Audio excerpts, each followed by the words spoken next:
Good day sir, and good day to everyone who is watching. So this is my review video on the 10 reference articles. In this case, it's 12 actually.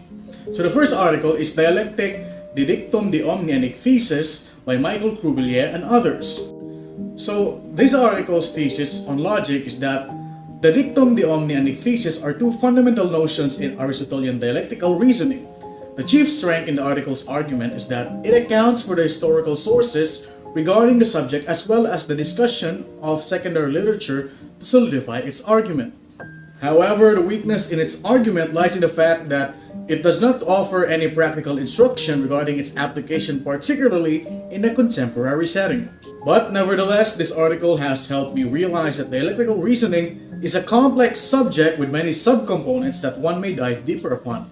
And indeed, this article supports the claim in my paper that dialectical argumentation or reasoning is a sound method of exploring philosophical inquiries due to its ability of being able to examine the most specific of cases. The second article is titled Aristotle on Multiple Demonstration by Junko Elena. The author's thesis on logic in this article is that multiple demonstrations is a sound method of exhibiting how various approaches may be used to test a conclusion. So the chief strength of the article's argument is that it offers a detailed analysis of Aristotle's processes, clearly illustrating why the thesis is the way it is. However, the weakness of its argument is the fact that it fails to account for the role of multiple demonstrations on the modern stage, not addressing contemporary theories regarding the subject. Nevertheless, this article has helped me to realize that demonstrative arguments isn't what it seems on the surface because it has many versions with varying strengths and objects. And this article objects to the claim in my research paper by stating how demonstrative arguments offer more assent and certainty in their arguments compared to dialectical ones. Article 3 is titled Aristotle in Prussian Gymnasiums by Denim Maxim. The author's thesis on logic in this article is that logic was highly favored in Prussia due to its rigid and coherent structure of inquiry, which aligns with the educational system and aims in that context. So the chief strength of this article's argument is that it goes intensively into the historical justifications of the importance and usefulness of Aristotle's logic.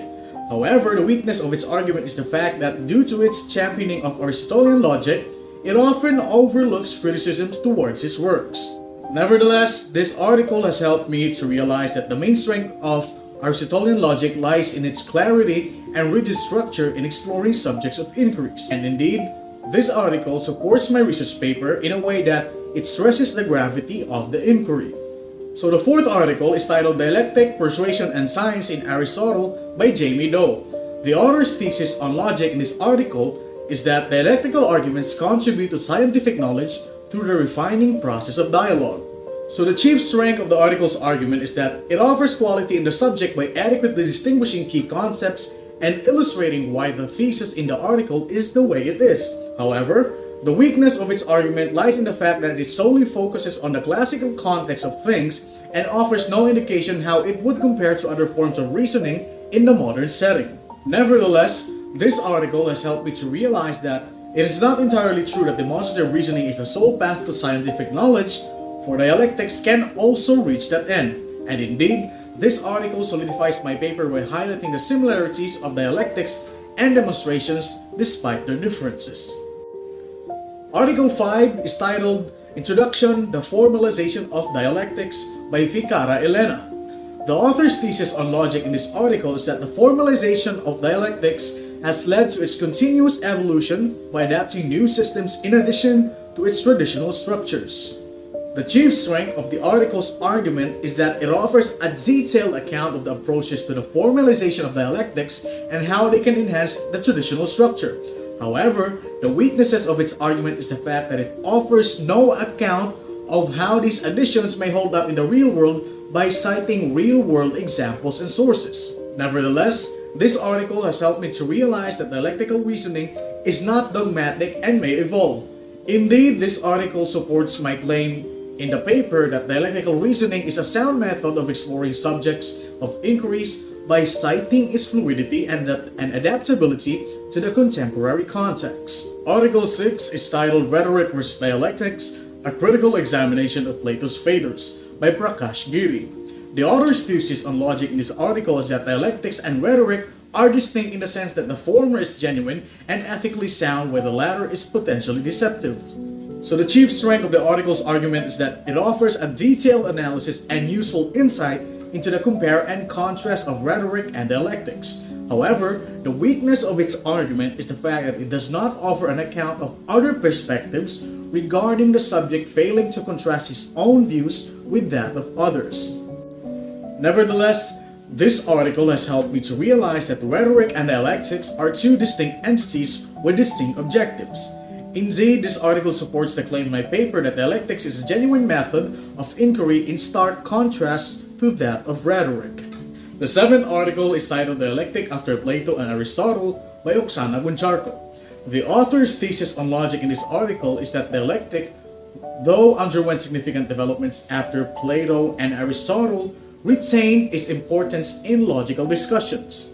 The chief strength of the article's argument is that it offers a detailed account of the developments of dialectics through different scholars or schools of thoughts and eras. However, the weakness of its argument is the fact that it only focuses on the philosophical aspect in its discussions at different time periods, disregarding other social effects it may have produced.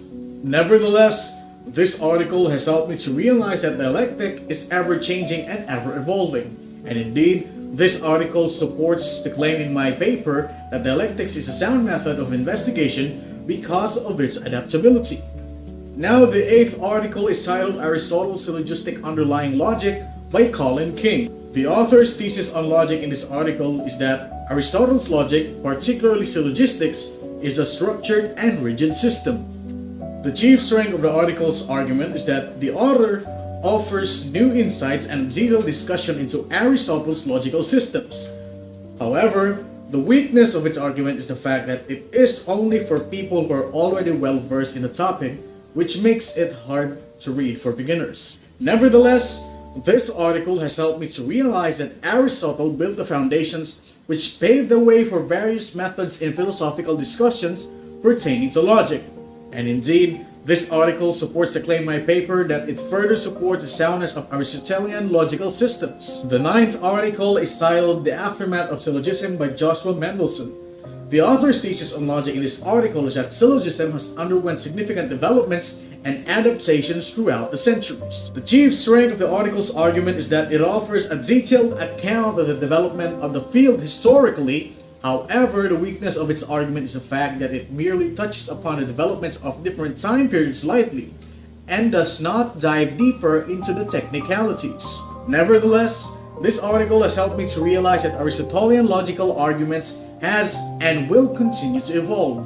And indeed, this article supports the claim in my paper that Aristotelian arguments are sound because of their adaptability. The 10th article is titled Rhetoric as Critique by Posselt and Hetzel. The author's thesis on logic in this article is that rhetoric, contrary to the traditional view, is important for the development of rational discourse. The chief strength of the article's argument is that it frames the importance of rhetoric in the context of philosophical discourses in a sound way. However, the weakness of its argument is the fact that it offers no instruction regarding its use and application in real-world scenarios. Nevertheless, this article has helped me to realize that there is a different side to the use of rhetoric aside from our traditional perspective of the matter. And indeed, this article offers a challenge to my paper by offering a new perspective to the subject of rhetoric which counters my thesis. The 11th article is titled A Logic for Aristotle's Model Syllogistic by Clarence Protin.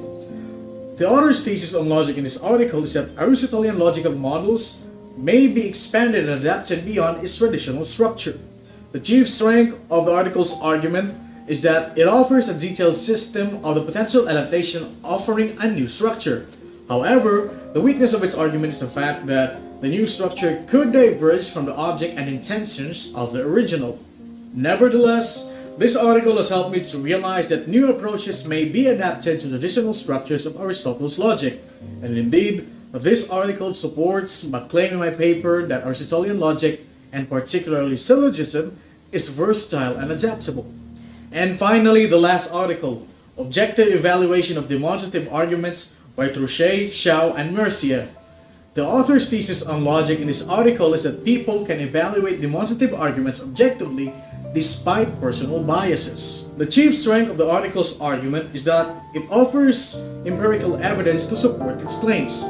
However, the weakness of its argument is that it does not explicitly offer an account on how this type of argumentation would hold up against other forms. But nevertheless, this article has helped me to realize that feelings may influence our engagement with demonstrative arguments but not necessarily affect our conclusions. And indeed, this article solidifies my claim in my paper that demonstrative arguments are more sound than dialectical arguments by stating the objectiveness of the former regardless of the circumstances. That is all, and thank you.